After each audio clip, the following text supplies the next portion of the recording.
I'm Carlie, as most of you guys know. I have always been told by my mom and dad they would always sign their cards and everything to our favorite daughter. And I just definitely wanted to be known that I was Kelly's favorite sister. And like Casey said, I mean, I just can't believe we're here, you know, but this is our reality, and I know every one of you guys feels the same way I do. You know, I'm not going to sit up here and act like everything was perfect. You know, Kelly did have his struggles just like we all do. And I also know that Kelly was so much more than his struggles, and that we're all so much more than our struggles. We all have flaws and shortcomings, and, you know, we're just so much more than that deep down. And I believe that Kelly was just that. He was a good human, and he was a loving soul. And there's a Bible verse that I just keep playing in my head, and it's John 16:33, and it says, "For in this life you will have troubles, but take heart in me, for I have overcome the world." And I think that it's times like this where we really do have to, you know, lean on God as a coping mechanism, because it just doesn't make any sense. Kelly was sensitive, emotional, and loving. He was loyal, funny, adventurous, and brave. He definitely liked to have fun. Whether he was working out, hanging out with his girls, taking them to restaurants, he loved to barbecue. He loved to play poker and a little bit of gambling, maybe, a little lottery here and there. He loved his friends. He loved to go out with his friends and have fun. And he loved to make people laugh. He was always telling jokes. A lot of his jokes were just kind of, you know, dumb dad jokes, or he definitely always had an element of sarcasm to his jokes as well. So he definitely got a lot of eye rolls, I will say that. My mom has always said that, like, Kelly, he was such a loving kid, but he was also, you know, very ornery. Our grandparents, we spent a lot of time at Grandma Baker's house. It was Grandma Baker and Aunt Sam, which was my dad's mom, and my great aunt, and then Grandma Gentry and Grandpa, my mom's parents. And they were both very loving, super involved grandparents, but they were just different in how they, you know, disciplined us, I guess. And Grandma Baker, I definitely remember Kelly. I don't think my mom loved that Grandma Baker did this, but sometimes she would have to get after us, and she would spank us with a newspaper. It didn't hurt, you know, but I definitely remember Kelly kind of getting the most spankings from Grandma.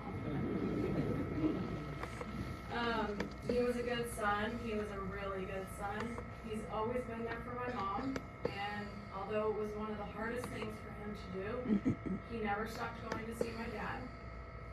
I was talking to Zach the other day, and we both cried, and, you know, he just said it's always been us five, and it's just so weird that now it's, you know, he's gone.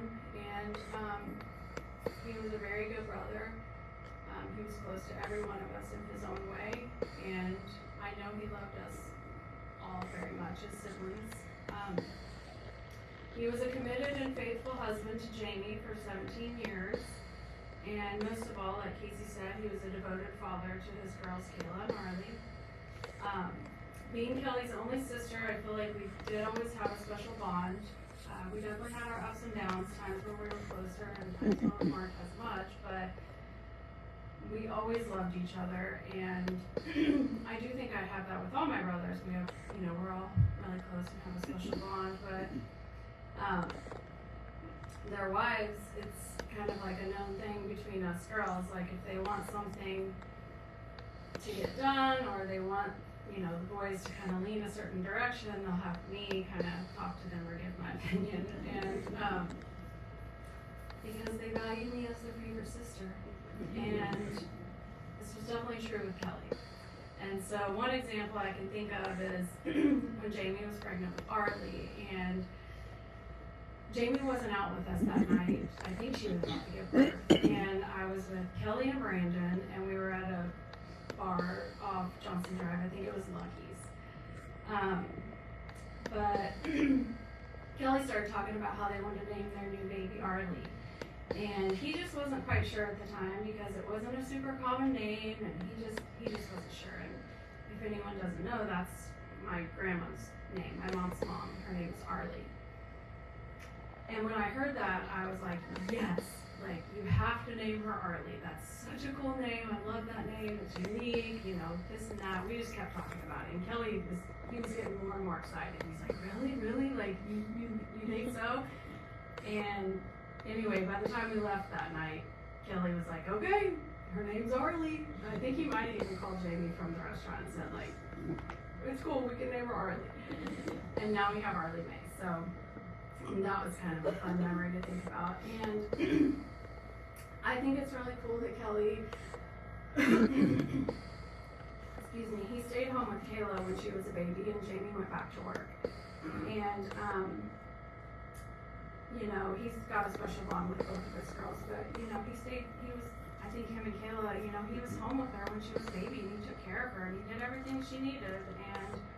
And I don't really remember the details why he wasn't a chiropractor yet, but, you know, for whatever reason, he stayed home with Kayla. And he fed her, he changed her diapers, he did everything that, you know, you have to do to take care of a baby. He would bring her over to mom and dad's, we would hang out, and anyway, I just think that's super impressive, and,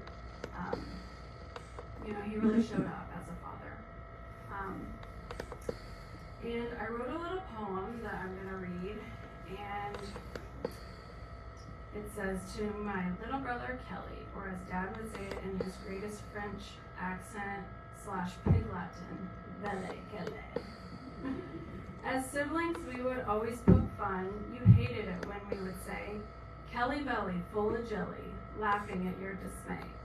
You always were a crazy kid, adventurous, brave, and strong.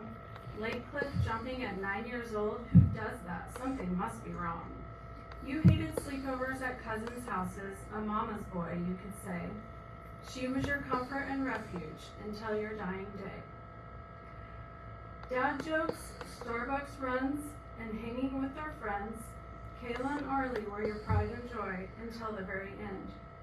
Thank you for being there for us when any request was made by Jamie, the girls, mom, or me. For you, we would never trade. If mom wanted something from Costco or needed anything at that, you would drop everything and go. It's something you were really good at. You had a special way of showing your love to those who you held dear. We will cherish the memories you gave us throughout the coming years. I will do my best to be there for your girls as an aunt, role model, and friend. I pray over time through ups and downs, their sweet little hearts will mend. It makes it easier to know you are free from earthly pains and sorrow. You've now graduated to the heavenly realm. Your strength we surely will borrow. Please be with mom, give dad a hug, watch over us from above. You have a new role now, I'm shocked to say. You're our guardian angel of love. And now it's time to say goodbye. I can't believe it's true. My little brother, Kelly Belly, will never stop missing you.